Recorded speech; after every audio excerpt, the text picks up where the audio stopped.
En este video vamos a determinar la energía de activación para la oxidación de iodouro a yodo con agua oxigenada y también vamos a estudiar el mecanismo de reacción.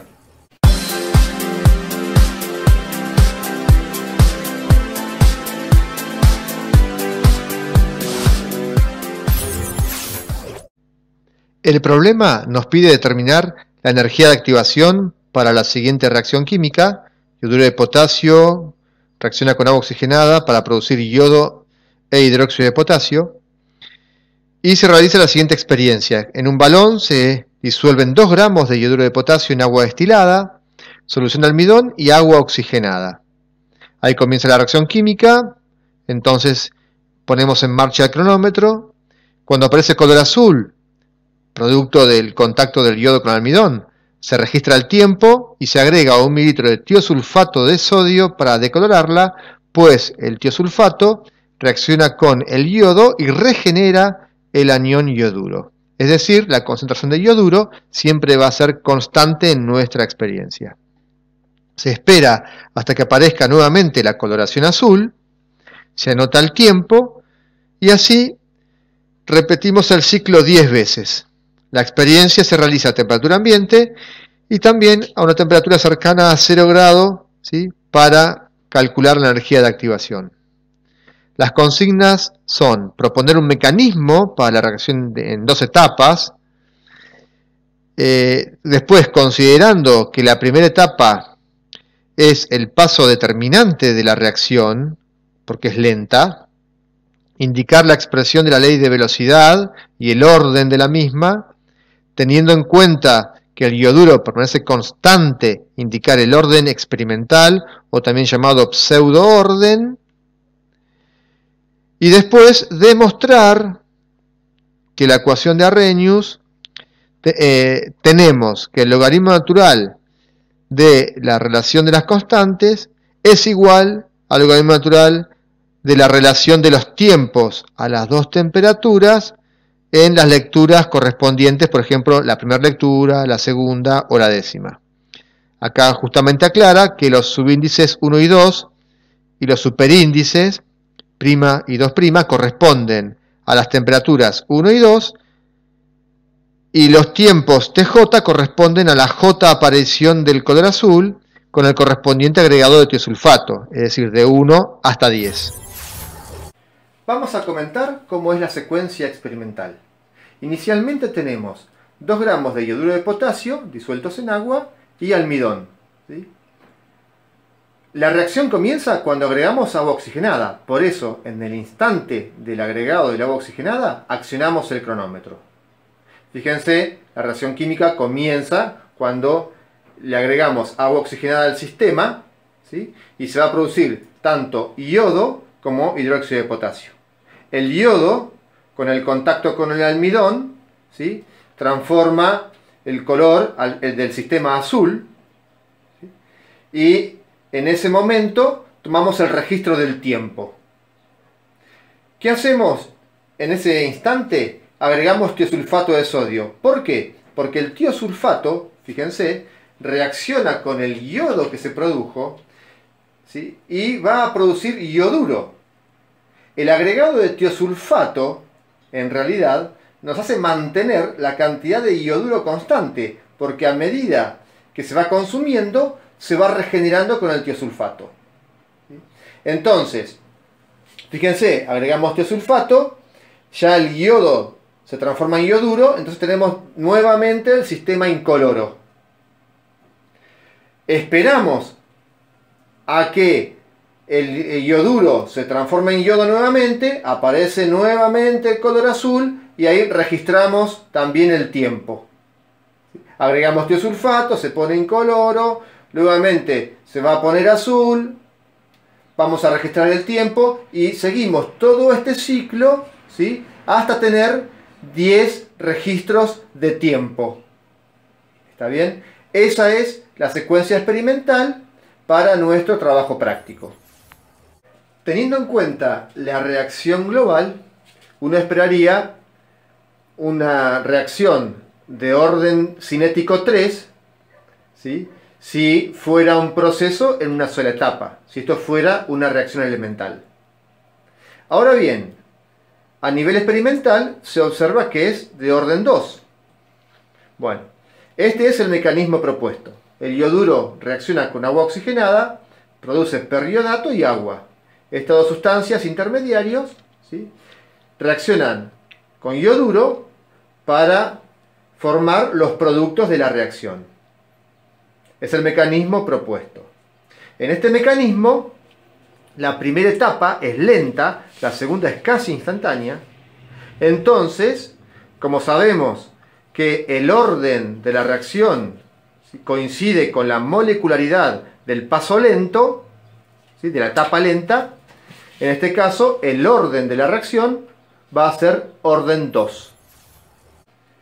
Teniendo en cuenta el paso lento del mecanismo, ¿sí?, esperamos entonces una reacción de segundo orden. ¿Sí?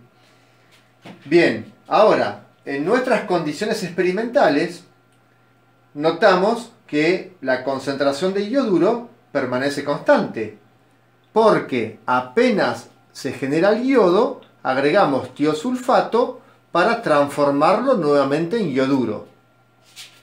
Entonces, como en nuestras condiciones experimentales la concentración de ioduro permanece constante, podemos definir, y solamente en estas condiciones, en nuestra metodología de trabajo, que la constante por la concentración de ioduro forma una nueva constante K'. Entonces hemos transformado, en este caso, a la cinética de segundo orden en una cinética que la denominamos cinética de pseudo primer orden, porque la velocidad va a ser proporcional a la concentración solamente de agua oxigenada. Sabiendo que bajo las condiciones experimentales nuestra reacción es de primer orden, ¿sí?, primer orden con respecto al agua oxigenada, responde a esta ley cinética, ¿sí? Bien, para determinar la energía de activación, lo que hacemos es repetir la experiencia a 18 grados centígrados y a 5 grados centígrados. La llamamos temperatura 1 y temperatura 2. Tiene que haber un delta de temperatura apreciable para disminuir errores experimentales. Como responde a cinética de primer orden, tenemos que el logaritmo natural de la concentración de agua oxigenada a la lectura J, con el subíndice J vamos a determinar las diferentes lecturas temporales, ¿sí?, las diferentes apariciones de color azul. O sea que J va a ir desde 1 hasta 10. ¿Sí? J va a ir desde 1 hasta 10, tanto a 18 grados centígrados como a 5 grados centígrados. Notemos que la concentración que hay de agua oxigenada en el balón, ¿sí?, en la lectura J, por ejemplo en la tercera lectura, va a ser igual a la concentración de agua oxigenada realizada a 5 grados centígrados en la tercera lectura. ¿Sí? Cuando J es igual, o sea que estamos leyendo, por ejemplo, la tercera lectura o la cuarta, la concentración de agua oxigenada es la misma. ¿Por qué? Porque el contenido dentro del balón es exactamente igual en las dos temperaturas. No el tiempo de aparición, pero sí el contenido del balón. Entonces, como sabemos que el logaritmo natural de la concentración a la lectura J sobre la concentración inicial es igual al logaritmo natural de la concentración de agua oxigenada a la lectura J de la otra temperatura, ¿sí?, lo que hacemos es entonces igualar el segundo miembro de la ecuación a las dos temperaturas y tenemos esta expresión: menos la constante cinética a la temperatura 1, 18 grados, fíjense que acá pusimos 18 grados, temperatura 1, entonces menos la constante cinética correspondiente a la temperatura 1, 18 grados centígrados, por el tiempo a la temperatura 1, acá la comilla está indicando que se refiere a la temperatura, a la primera temperatura. ¿Ven? Acá el 1 es 18 grados centígrados, esta comilla es 18 grados centígrados. Es igual a la constante cinética correspondiente a la temperatura 2, o sea, 5 grados centígrados, por el tiempo correspondiente a la experiencia a 5 grados, a 5 grados centígrados. Entonces nos queda esta igualdad. La constante a 18 por el tiempo de la, por ejemplo, primera lectura, de la J lectura, podríamos decir, a 18 grados centígrados, es igual a menos la constante cinética a 5 grados centígrados por el tiempo, ¿sí?, correspondiente a la J lectura, ¿sí?, a los 5 grados centígrados. En este caso tenemos entonces la relación K1 sobre K2, va a ser igual a T2 sobre T1 en la lectura que les corresponda, ¿no? La lectura J correspondiente, ya sea de JD1 o J10. Bien, entonces esto sería, ¿sí?, el tiempo, ¿sí?, que hemos medido, que hemos registrado a 5 grados centígrados sobre el tiempo que hemos registrado, ¿sí?, a 18 grados centígrados en la Jésima lectura. Teniendo en cuenta esta relación, que es la más importante del trabajo práctico, tenemos entonces que el logaritmo natural de la constante cinética a 18 sobre la constante cinética a 5 grados, ¿sí?, es igual a menos la energía de activación sobre R, 1 sobre temperatura 1 absoluta, menos 1 sobre temperatura 2. Esta es la ecuación de Arrhenius. Teniendo en cuenta entonces esta ecuación, tenemos lo siguiente, ¿sí?, reemplazando K1 sobre K2 sobre T2 sobre T1, ¿sí?, tenemos que el logaritmo natural del tiempo correspondiente a 5 grados centígrados sobre el tiempo correspondiente a 18 grados centígrados en la lectura, ¿sí?, que les corresponda, en la Jésima lectura, es igual a menos la energía de activación sobre R por 1 sobre T1 menos 1 sobre T2. Esta es la ecuación entonces que vamos a manejar en la experiencia, ¿sí?, para calcular la energía de activación. Teniendo en cuenta la ecuación experimental de trabajo, fíjense que este miembro es un valor constante, ¿sí? La energía de activación es la del proceso, R es un valor constante universal de los gases, y son las temperaturas absolutas, ¿sí?, correspondientes a las centígrados de 18 grados centígrados y 5 grados centígrados. Bien, ¿cómo podemos hacer la tabla para registrar los datos experimentales? Bueno, tenemos las 10 lecturas, cada fila corresponde a una lectura, ¿sí? Deberíamos tener 10 filas. En esta columna podemos ingresar los valores de tiempo de la primera lectura, la segunda, la tercera, o sea, la Jésima lectura, a 18 grados centígrados. La correspondiente lectura en la otra columna a 5 grados centígrados, ¿sí?, a 5 grados centígrados, ¿sí?, la Jésima lectura. Haríamos el logaritmo natural del cociente entre el tiempo correspondiente a la temperatura de 5 grados centígrados sobre el de 18 grados centígrados y lo llamamos A1, por ejemplo.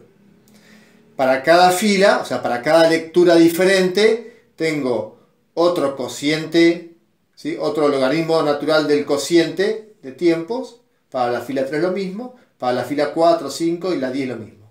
Entonces, como A1 hasta A10 idealmente deberían ser un valor constante, recuerden que correspondería a este miembro, lo que hacemos es entonces calcular un promedio del logaritmo natural del cociente, ¿sí?, de los tiempos correspondientes a cada temperatura, sumando todas las filas y dividiendo por 10.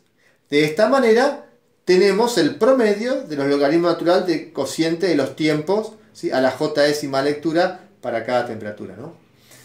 Bien, entonces este valor resultante del promedio lo incorporamos al primer miembro, pues eso va a ser promedio de 10 lecturas, ¿sí? Lo incorporamos al primer miembro y simplemente nos queda calcular el valor de la energía de activación de nuestro proceso, que era el objetivo del trabajo práctico. En este problema hemos estudiado mecanismo de reacción, orden cinético correspondiente al mecanismo, pseudoorden cuando hemos establecido condiciones experimentales y también cálculo de energía de activación del proceso. Como siempre, hemos enfatizado sobre la metodología del trabajo. Lo que resta es hacer las cuentas. Cualquier duda la dejamos en los comentarios y si quieren lo podemos ir resolviendo para chequear el resultado. Seguimos en contacto.